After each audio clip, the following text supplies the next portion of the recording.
Welcome to the first sentence pattern lesson. Today we will learn about the first sentence pattern, which is plain old S. But first, let's play a sentence pattern game. There is only one rule. Every sentence has 5 words. Do you hear the pattern?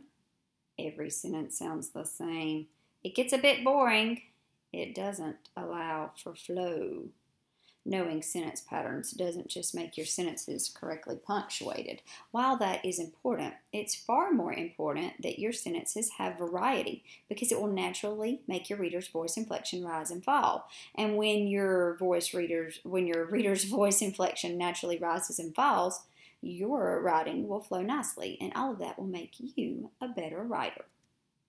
So first, we must eradicate all non-sentences from your writing. It is time to just say no, because students write in things that aren't sentences.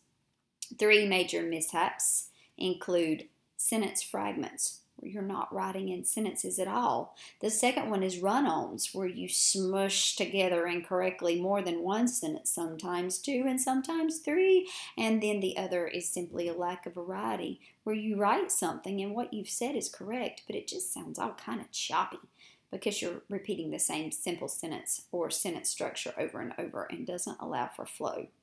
So let's learn about what makes a sentence a sentence. First of all, you have to have a subject. And many English teachers in your life have told you that a subject is what the sentence is about.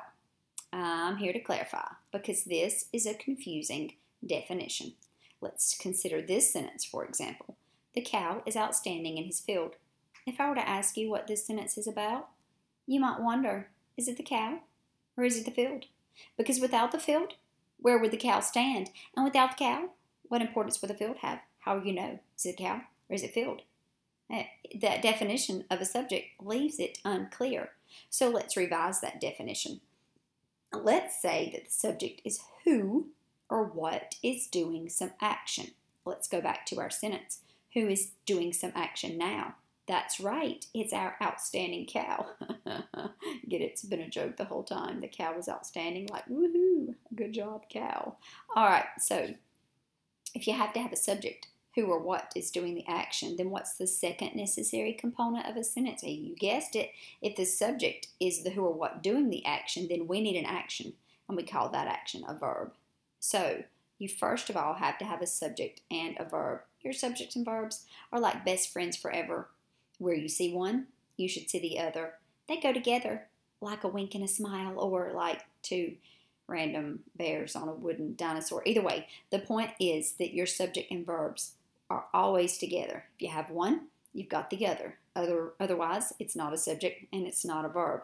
So if the cow is the subject, then what is the action? This is where it gets a little bit tricky because I just told you that the verb has to be an action, and the funny thing is a verb, but that's not really an action.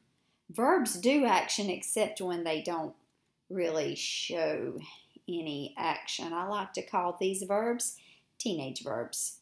If you look them up on the internet, you'll find names like auxiliary verbs or helping verbs, but I call them teenage verbs because if you ask a teenager what he or she is doing, that teen will usually say nothing. So for the purposes of this illustration, we're going to call this guy in the corner here Damon, and we're going to call his buddy Jax because those are hip and happening names for 2 teenagers who represent teenage verbs such as am, are, is, was, were, has, have, had, can, could, will, would, be, being, been, may, might, do, did. Those are examples of teenage verbs. Nice thing is that you can use these teenage verbs as the sole action of the sentence, such as Damon and Jax were here. They're not really doing anything. They just were. Or Damon and Jax are swank. They're not really doing anything. They just happen to be swank. Or how about Jax has one flip-flop? Yeah, he's not really doing anything. He just has. In addition, you can add teenage verbs to other action verbs, such as Damon and Jax are chilling. Chilling is something that they're doing. Damon and Jax have lost Jack's flip-flop. They lost it. They have lost it. Indicates past tense. Or Damon and Jack's will jet. See ya. Either way, know that if you see a teenage verb, it's always your verb. And it's one of the few words in the English language that can't masquerade as part of speech. A different part of speech. So let's do a test. Do these sentences have subjects and verbs? Sally wants a peanut butter sandwich. So who is doing something? That's right, good old Sally. And what is Sally doing? She wants a peanut butter sandwich. So how about here? Sally's mom said that she should go make her own. Who's doing something? That's right, it's Sally's mom. And Sally's mom is saying that she should make her own. Pretty simple, right? Uh-oh, this one is not so simple. Making peanut butter sandwiches is tricky for Sally. What is doing something here? Making looks like a verb, but no one is making. Sally would be, but as you can see, it's tricky for her. So you start with your teenage verb. Is a teenage verb, so ask yourself, what is? Making peanut butter sandwiches is what is tricky, and that makes making peanut butter sandwiches your entire subject. And is your teenage verb. This one is a little tricky too. Refusing to believe Sally's excuses. Sally's mom made Sally make her own sandwich. Refusing looks like it could be a verb, but it's not exactly the only verb. You see, anytime you have anything that introduces your sentence, anything in that introductory part doesn't count as your subject and your verb. You have to find somebody who's doing something in the main part of your sentence, and that's right, it's Sally's mom. She made Sally get her sweet patootie off the couch and make her own sandwich. So Sally's mom made would be your subject and your verb. So we have established that the subject is who or what is doing the sentence, and the verb is the action of the sentence. But there's one more thing that your sentence has to have in order to be an actual sentence, and that is that, it has to make sense by itself. Students write in fragments that have subject and verbs but don't make sense by themselves quite frequently. Take this as an example.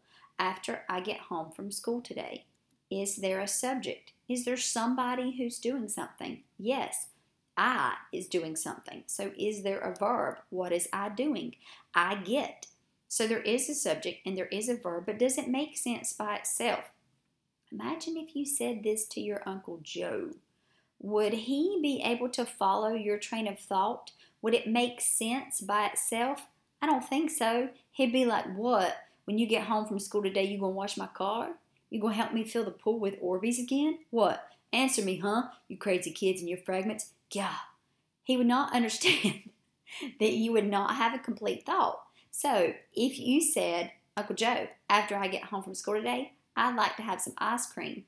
Then he would be like, heck yeah, triple scoop of death by chocolate mousse tracks from me, please. Because you would have added a complete thought with a subject and a verb after your introductory section of the sentence. See how the part after I get home from school today actually introduces your complete thought? So you got to have a subject. You got to have a verb. You got to have a complete thought. We need to put these three things on a brain cell and fight to keep it alive, because that, my friends, is S. And S stands for sentence, the fundamental element of every sentence pattern of your near and distant future, the elementary unit of thought and communication. It could stand for super. It could stand for simple. It could stand for supplemental sophistication, but it doesn't. It just stands for S. And that, my friends, is enough. Stay tuned for the up-and-coming next sentence pattern lessons so that you can improve your sophistication of your sentence pattern writing.